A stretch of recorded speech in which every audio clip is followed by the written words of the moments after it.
നമസ്കാരം. രാജ്യദ്രോഹികളും പാക് ഭീകരരും ഒന്ന് കരുതിയിരിക്കുക. ഇത് താക്കീതാണ്. അതെ, നരേന്ദ്രമോദി ഭരിക്കുന്ന അല്ലെങ്കിൽ നയിക്കുന്ന ഇന്ത്യ നൽകുന്ന നല്ല ശക്തമായ താക്കീത്. ഇന്ത്യയെ ദ്രോഹിച്ചിട്ട് വെറുതെ അങ്ങ് പോകാം എന്നു കരുതേണ്ട. പറഞ്ഞു വരുന്നത് ഇന്ത്യൻ സേനയുടെ കരുത്തിനെ കുറിച്ചാണ്. ഇന്ത്യൻ സൈന്യം തദ്ദേശീയമായി നിർമ്മിച്ച ചാവേർ ഡ്രോണുകൾ അഥവാ സൂയിസൈഡ് ഡ്രോണുകളുടെ ഒരു വലിയ ബാച്ച് വാങ്ങാൻ പദ്ധതിയിടുന്നുണ്ട്. ഈ ചാവേർ ഡ്രോണുകളിൽ സ്ഫോടക വസ്തുക്കൾ ഘടിപ്പിക്കുകയും ശത്രു പ്രദേശത്തേക്ക് തുളച്ചു കയറുകയും ശത്രുസ്ഥാനങ്ങൾ നശിപ്പിക്കുകയും ചെയ്യും.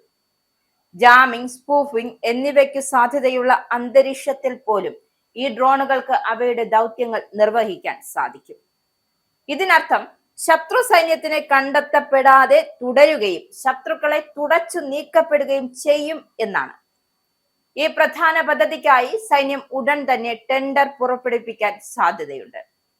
ഈ കരാറിനെ കുറിച്ച് പരിചയമുള്ള ഉദ്യോഗസ്ഥർ പറയുന്നത് ഇങ്ങനെയാണ്: ഇന്ത്യൻ കമ്പനികൾ രാജ്യത്ത് രൂപകൽപ്പന ചെയ്ത് വികസിപ്പിച്ചെടുത്ത ഡ്രോണുകൾ ഇന്ത്യൻ സൈന്യത്തിന് വിതരണം ചെയ്യാൻ തയ്യാറെടുക്കുകയെന്നാണ്. തുടക്കത്തിൽ ഏകദേശം 2000 കോടി രൂപ വിലയുള്ള കരാറാണിത്. വരും വർഷങ്ങളിൽ ഇത് ഗണ്യമായി വർദ്ധിക്കുമെന്നും പ്രതീക്ഷിക്കുന്നു. ശത്രുപ്രദേശത്തെ ഹ്രസ്വദൂരത്തിലും വിദൂര ഇടങ്ങളിലും നാശം വിതയ്ക്കുന്നതിന് വിവിധ സൈനിക യൂണിറ്റുകളിൽ ചാവേർ ഡ്രോണുകൾ സജ്ജീകരിക്കാനുള്ള പദ്ധതികളിലും സൈന്യം ഇപ്പോൾ പ്രവർത്തിക്കുന്നുണ്ട് എന്നാണ് വിവരം.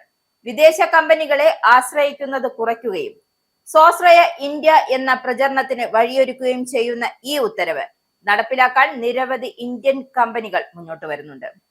ഈ ഉത്തരവ് തദ്ദേശീയമായ ഒരു വ്യാവസായിക ആവാസ വ്യവസ്ഥയെ സൃഷ്ടിക്കുമെന്നും സൈന്യം ആവശ്യപ്പെടുമ്പോഴെല്ലാം അത്തരം സംവിധാനങ്ങൾ വികസിപ്പിക്കുവാനും വിതരണം ചെയ്യുവാനും ഇന്ത്യൻ കമ്പനികളെ പ്രാപ്തരാക്കുമെന്നും വൃത്തങ്ങൾ പറയുന്നു.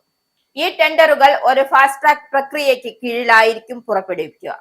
ഇത് സൈന്യത്തിന് ഏതാനും മാസങ്ങൾക്കുള്ളിൽ പരീക്ഷണങ്ങൾ നടത്താനും മികച്ച ഓപ്ഷനുകൾ തിരഞ്ഞെടുക്കുവാനും ഓർഡറുകൾ നൽകുവാനും അനുവദിക്കുന്നു. ഈ പ്രക്രിയയ്ക്ക് കുറഞ്ഞത് 2 വർഷം എടുത്തേക്കാമെന്നാണ് റിപ്പോർട്ടുകൾ സൂചിപ്പിക്കുന്നത്. ഈ പദ്ധതിയിൽ 2 ആഭ്യന്തര കമ്പനികൾ ഉൾപ്പെടുമെന്നും, അതായത് 60:40 എന്ന അനുപാതത്തിലാണ് കരാർ നൽകുകയെന്നും ഈ വിഷയവുമായി പരിചയമുള്ള ആളുകൾ വ്യക്തമാക്കുന്നു. ഡ്രോണുകൾ പരീക്ഷണങ്ങളിൽ വിജയിക്കുകയും എല്ലാ സ്പെസിഫിക്കേഷനുകളും പാലിക്കുകയും ചെയ്യുന്നതും ഏറ്റവും കുറഞ്ഞ ബിഡ് ഉള്ളതുമായ കമ്പനികളായിരിക്കും ഈ കമ്പനികൾ. ഇന്ത്യയിലെ ചില പ്രമുഖ പ്രതിരോധ നിർമ്മാണ കമ്പനികൾ മുമ്പ് സൈന്യത്തിന് സമാനമായ സംവിധാനങ്ങൾ നൽകിയിട്ടുണ്ട്. Tata advanced system, Adani defence, solar defence and aerospace limited, new space research and technologies എന്നിവ ഈ കമ്പനികൾ ഉൾപ്പെടുന്നു. നിബെ ഡിഫൻസ്, ഏവിയേഷൻ, MSPP തുടങ്ങിയ കമ്പനികൾക്കും ലേലത്തിൽ പങ്കെടുക്കാമെന്നും ഉന്നത ഉദ്യോഗസ്ഥർ വ്യക്തമാക്കുന്നു.